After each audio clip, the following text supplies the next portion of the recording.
பாருங்கள் ஃப்ரெண்ட்ஸ், இந்த ராகி சேமியா பாருங்கள் எவ்வளோ நல்லா பொழுப்புழுன்னுட்டுன்னு வந்திருக்குது. இது சூப்பராக இருக்கும். இந்த கேவுரு சாப்பிடாத குழந்தைங்களும் இதை நல்லா சாப்பிட்டுடுவாங்க. இதை ஈஸியாக செய்யலாம். இப்போது இதை எப்படி செய்கிறதுன்னு பார்க்கலாம் வாங்க friends. Hi friends, happy morning. Welcome to all channel friends. நான் பாருங்கள் ஃப்ரெண்ட்ஸ், ஒரு பாத்திரத்தில் கொஞ்சம் தண்ணி வச்சுருக்கேன். கொஞ்சம் அதோட நான் கொஞ்சம் உப்பு சேர்த்துடுறேன். இந்த தண்ணி கொஞ்சம் ரொம்ப கொதிக்க வேண்டாம், கொஞ்சம் மீடியமாக ஒரு 2 பபுள்ஸ் வந்தால் போதும். இதை எடுத்துடலாம். பாருங்கள் ஃப்ரெண்ட்ஸ், இப்போ நான் இந்த அணில் ராகி சேமியா எடுத்து வச்சுருக்கேன் ஃப்ரெண்ட்ஸ். இது 1/2 kg இருக்குது. நான் இதை வச்சு இன்றைக்கி ராகி சேமியா கிச்சடி செய்கிறேன் ஃப்ரெண்ட்ஸ்.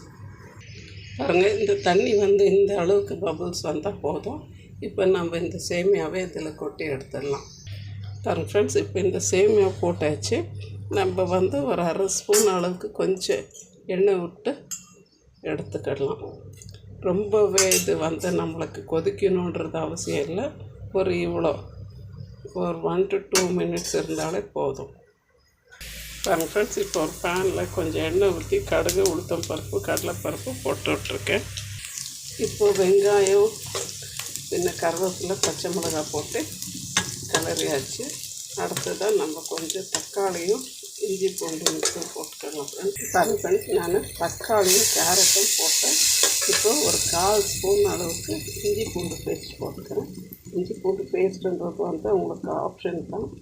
அது இஷ்டப்பட்டால் சேர்த்துக்கோங்க, இல்லைனாக்கா இருக்கட்டும். இல்லை நான் சேமியாவில் உப்பு போட்டுருந்தேன். ஸோ இதுக்கு கொஞ்சம் இந்த தக்காளிக்கு கொஞ்சம் நான் உப்பு போட்டுக்கிறேன். அவ்வளோதான். உப்பு பார்த்து போட்டுக்கணும். இப்போ இந்த தக்காளி வெந்து வரட்டும். கொஞ்சம் ஒரு few minutes நம்ம இதை மூடி போட்டு வேக விட்டுக்கலாம். இப்போ இந்த சேமியாவை நம்ம கொட்டிக்கலாம் ஃப்ரெண்ட்ஸ். இதோட கொட்டிட்டு நல்லா கிளறி விட்டுறணும். பாருங்கள் ஃப்ரெண்ட்ஸ், இப்போ இது எவ்வளோ அருமையாக உதிரியாக நல்லா வந்திருக்குது. கொஞ்சம் அந்த வெந்நீரில் போட்டு உடனே நம்ம எடுக்கணும். அப்போ தான் இது இவ்வளோ நல்லா உதிரியாக வரும்.